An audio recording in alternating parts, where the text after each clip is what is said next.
différence entre une start-up et une entreprise, je pense, c'est que là, quand tu es une start-up, tu ne sais pas vraiment quel est ton business model.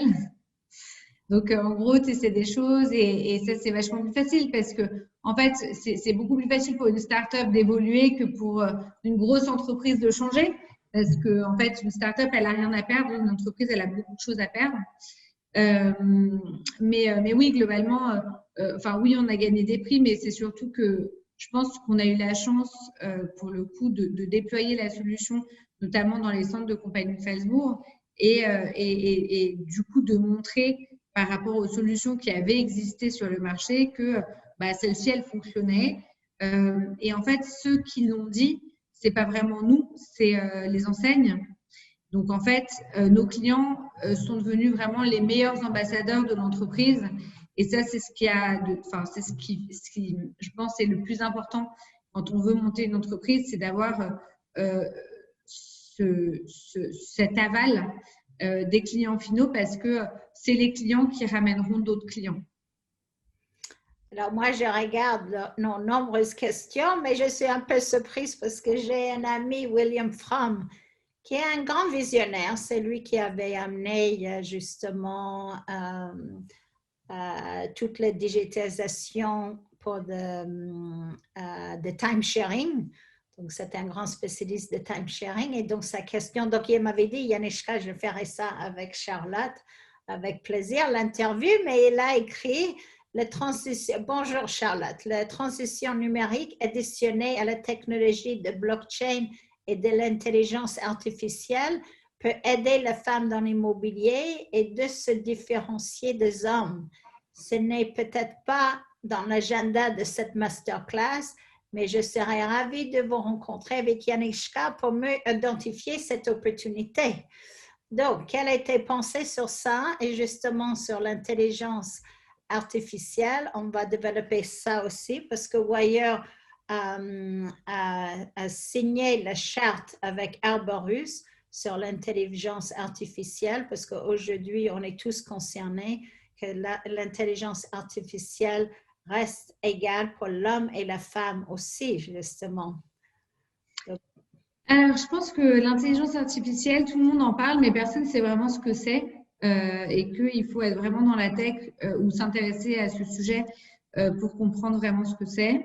À part les très, très grosses entreprises, enfin, en fait, nous, sur notre solution, on utilise un procédé qui s'appelle le machine learning. Alors, si on veut faire bien, on peut dire que c'est de l'intelligence artificielle, mais globalement, c'est, en fait, il y a quelque chose qui arrive, tu dis à quoi ça correspond, et puis du coup, la prochaine fois que ça arrive, on sait à quoi ça correspond.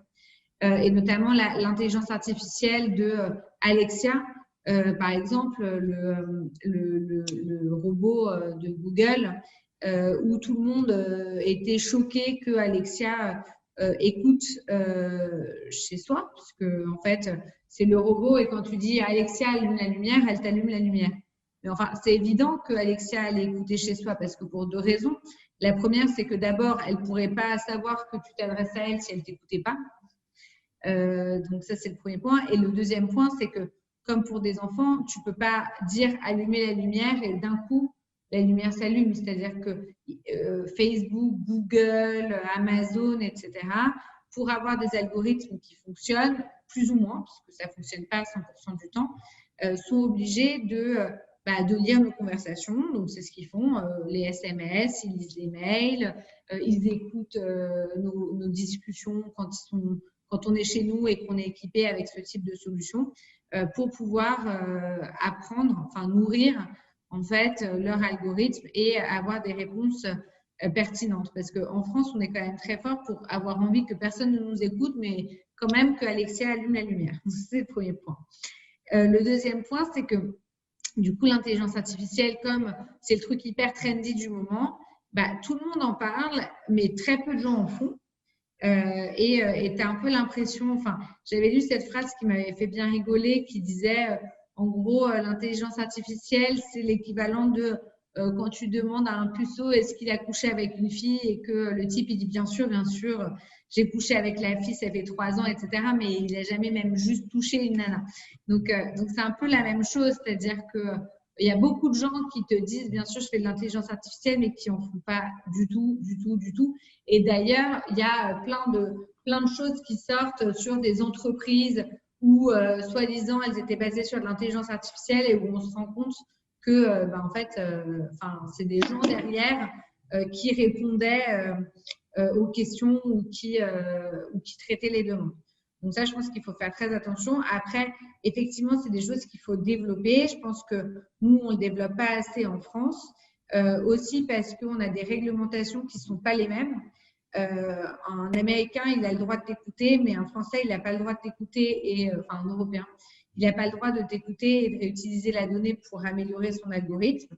Donc c'est très bien parce qu'on est très protégé, mais en même temps, le risque de ça, c'est que l'intelligence artificielle, c'est effectivement le futur, que pour arriver à ce futur, finalement, il n'y a que les très grosses entreprises de la tech qui peuvent avoir autant de moyens pour investir.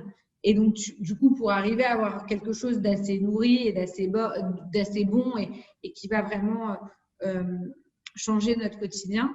Et en parallèle, on n'a pas non plus la même réglementation puisque ces gens-là, ils peuvent faire des choses que d'autres ne peuvent pas faire, notamment les Européens. Par exemple, les Chinois, en fait, en Chine, c'est Big Brother. J'ai une amie, elle vit en Chine. Elle a traversé la rue, pas sur le passage flouté, elle a reçu une amende.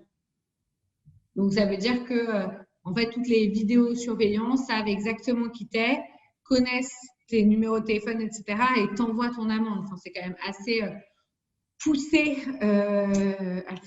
quoi. Donc, moi, effectivement, c'est pas du tout la société dans laquelle j'ai envie de vivre, mais je pense qu'en France, on est quand même assez protectionniste là-dessus, donc personne n'a envie de vivre là-dedans.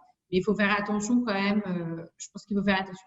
Après, c'est des sujets, intelligence artificielle, blockchain, etc., qui sont évidemment d'actualité et qu'il faut creuser. Donc, je serais ravie d'en discuter avec lui, évidemment, mais juste je le dis plutôt aux spectateurs qui sont connectés, quand vous entendez intelligence artificielle, etc., creusez parce